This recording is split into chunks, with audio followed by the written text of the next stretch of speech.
শরৎচন্দ্র চট্টোপাধ্যায়ের বিলাসী বাংলা সাহিত্যের এমন এক অসাধারণ গল্প যেখানে ভালোবাসা আর সমাজের সংঘাতটা না একেবারে চোখে আঙুল দিয়ে দেখিয়ে দেওয়া হয় আর তৈরি হয় এমন কিছু প্রশ্ন যা চিরন্তন।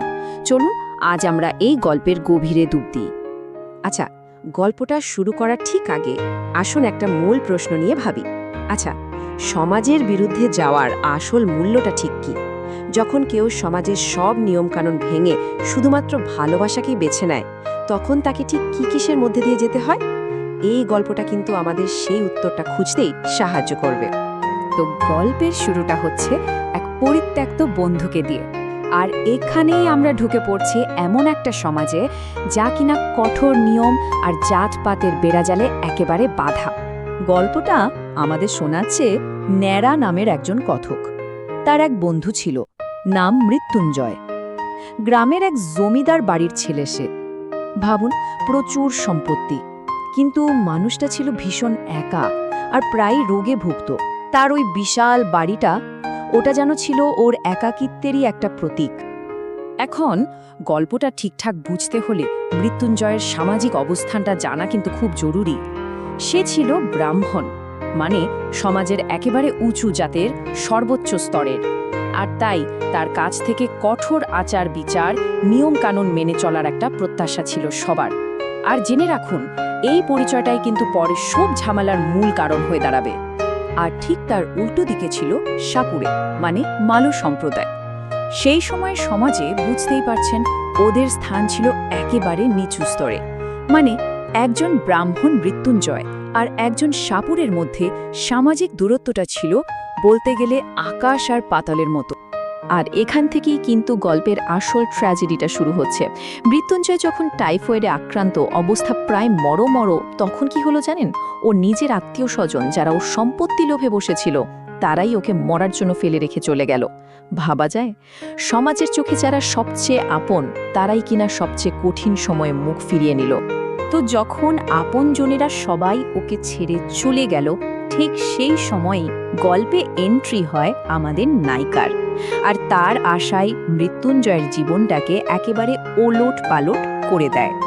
এই যে পরিত্যক্ত, প্রায় মরতে বসা মৃত্যুঞ্জয়, তার পাশে এসে দাঁড়ালো কে জানেন? বিলাসী, একজন সাধারণ সাপুরের মেয়ে। সমাজের চোখে যে ছিল অচ্ছুত, সেই মেয়েটাই হয়ে উঠল ওর বেঁচে থাকার একমাত্র আশা, একমাত্র ভরসা। বিলাসী লিটারালি দিন রাত এক করে নিজের কথা এক ফোঁটাও না ভেবে মৃত্যুঞ্জয়ের সেবা করতে লাগল।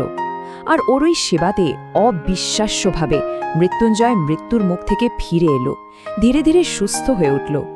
ভাবুন একবার, যে কাজটা ওর নিজের লোকেরা করল না, সেই কাজটা করে দেখালো সমাজের চোখে নিচু জাতের একটা মেয়ে। কিন্তু বিলাসীর এই নিঃস্বার্থ সেবার ফলটা হয়েছিল বেশ সুদূর প্রসারী।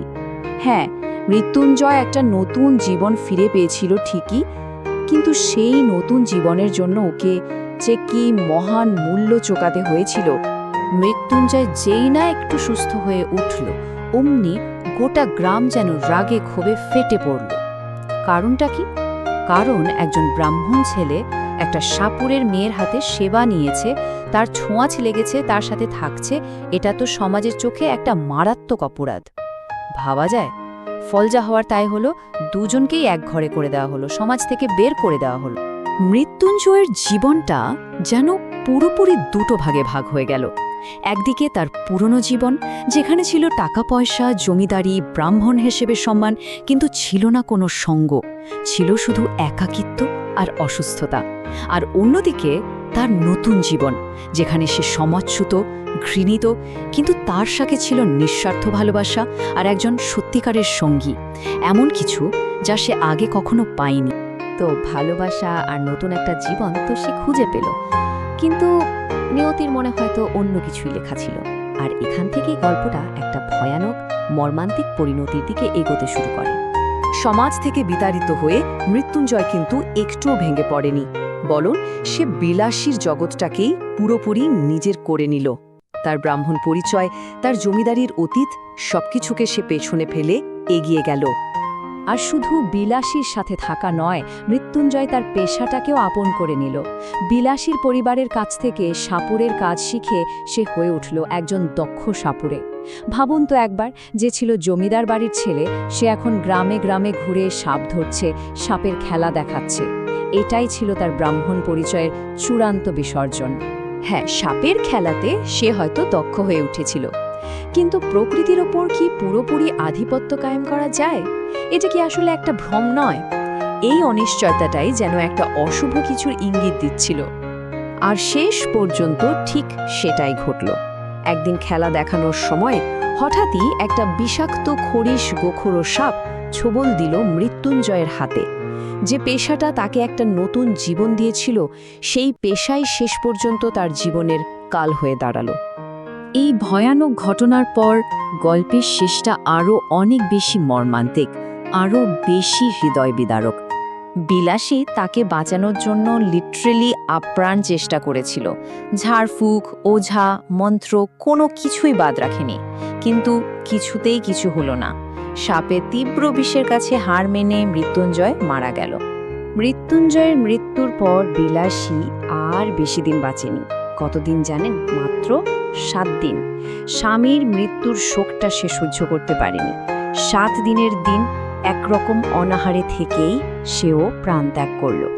এই আত্মত্যাগটাই ছিল বোধহয় তাদের ভালোবাসার শেষ এবং সর্বোচ্চ প্রমাণ। গল্পের একেবারে শেষে কথক ন্যাড়া পুরো ঘটনাটার উপর নিজের একটা মতামত দিয়েছেন, আর এই মতামতটা আসলে লেখকেরই, সমাজের প্রতি এক তীব্র সমালোচনা।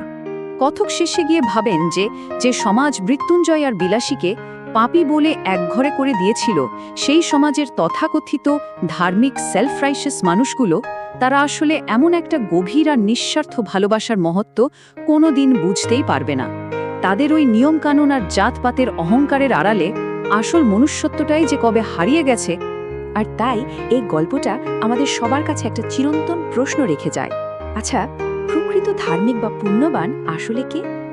সে যে সমাজের বানানো নিয়মকানুনগুলো অন্ধের মতো মেনে চলে, নাকি সে যে ভালোবাসার জন্য সমাজের সব বাধা, সব নিয়ম তুচ্ছ করে নিজের সবকিছু, এমনকি জীবন পর্যন্ত উৎসর্গ করে দেয়?